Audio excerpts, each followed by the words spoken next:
మరి ఉత్తరం చూద్దామండి. కర్నూలు నుంచి శ్రీచరణ్ రాస్తున్నారు.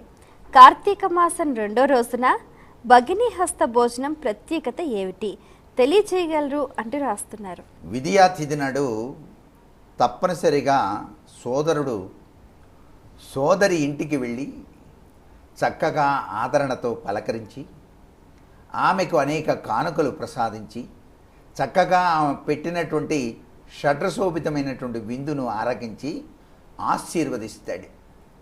అలా ఆశీర్వదించడం వలన ఈ సోదరుడికి ఆయుష్ పెరుగుతుంది, ధనాభివృద్ధి కలుగుతుంది, సోదరికి కూడాను సౌభాగ్య సిద్ధితో పాటు ఆనంద హేళతత్వం విరాజిల్లుతుంది.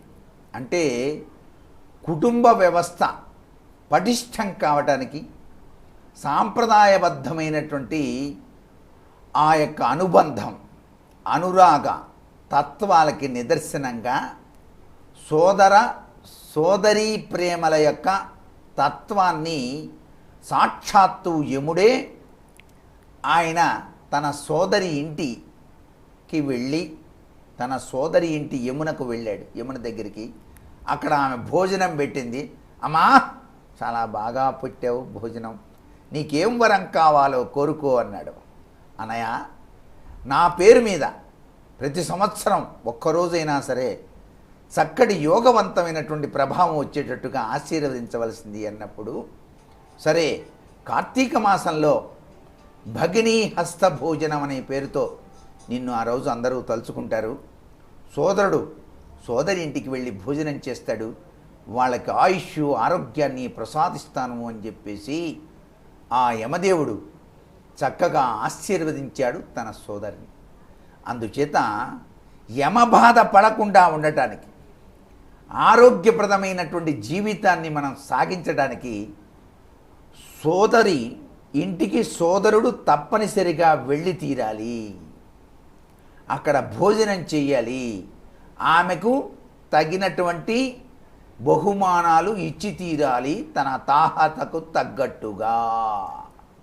అలా గనక ఇస్తే సోదరి కూడా మా అన్నయ్య ఎంత మంచివాడు అని చెప్పేసి మా అన్నయ్యకి బాగుండాలి, అంతా బాగుండాలి అని చెప్పేసి కోరుకుంటుంది కదా. మరి ఇంత గొప్ప విశ్లేషణ కేవలం కార్తీక మాసంలో ఈ భగినీ హస్త భోజనం వెనకాల దాగిన పరమార్థ లక్షణం అన్నమాట.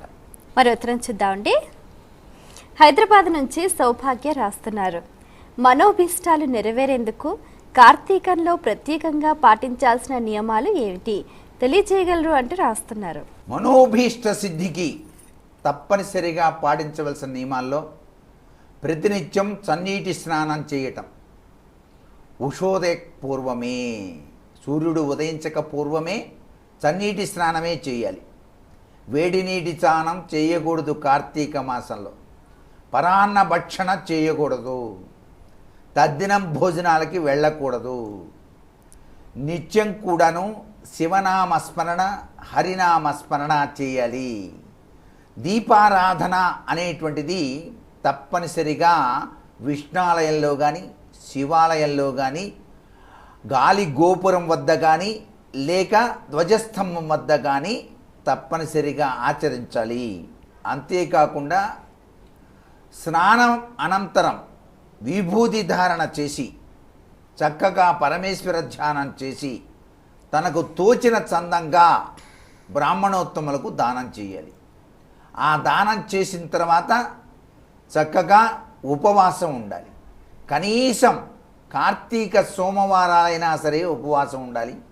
కార్తీక పూర్ణమి నాడు తప్పనిసరిగా ఉపవాసం ఉండాలి. నాగపంచమి అని చెప్పేసి కార్తీక మాసంలో వస్తుంది. ఆ రోజున పుట్ట దగ్గరికి వెళ్ళి పుట్ట చుట్టూ ప్రదర్శనం చేసి ఆ స్వామికి పాలు పోసి ఉపవాసం ఉండాలి. ఇవన్నీ కూడాను కార్తీక మాసంలో ఎవరైతే ఆచరిస్తారో అన్నిటికన్నా గొప్ప విశేషం, గొప్ప సంస్కారవంతమైనటువంటిది దీపదానం.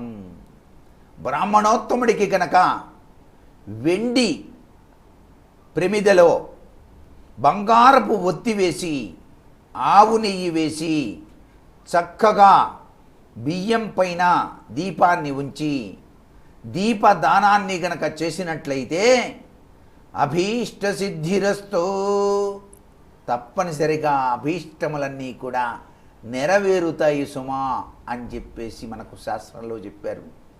కాలభైరవ ఆరాధన చేస్తారు కార్తీక మాసంలో. దుష్టశక్తులు అనేటువంటివి దగ్గరికి రాకుండా ఉంటాయి కాలభైరవ ఆరాధన చేస్తే.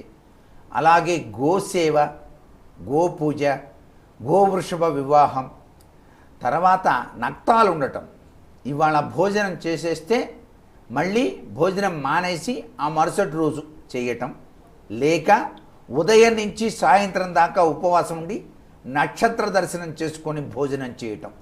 ఇవి ఎవరైతే నిత్యం ఆచరిస్తారో వారికి అభీష్టాలు సిద్ధిస్తాయి. అన్నిటికన్నా మహోన్నతమైనటువంటి అభీష్ట సిద్ధిని ప్రసాదించేవాడు మహేశ్వరుడు.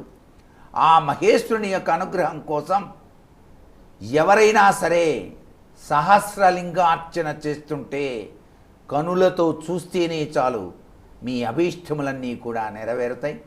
ఏదో పరమేశ్వర అనుగ్రహం వల్ల నేను ప్రతి సంవత్సరం కూడాను మా గృహంలో సహస్రలింగార్చన నిర్వహిస్తూనే ఉన్నాను. చూసిన వాళ్ళంతా కూడాను ఆనందతత్వంలోనే జీవిస్తున్నారు.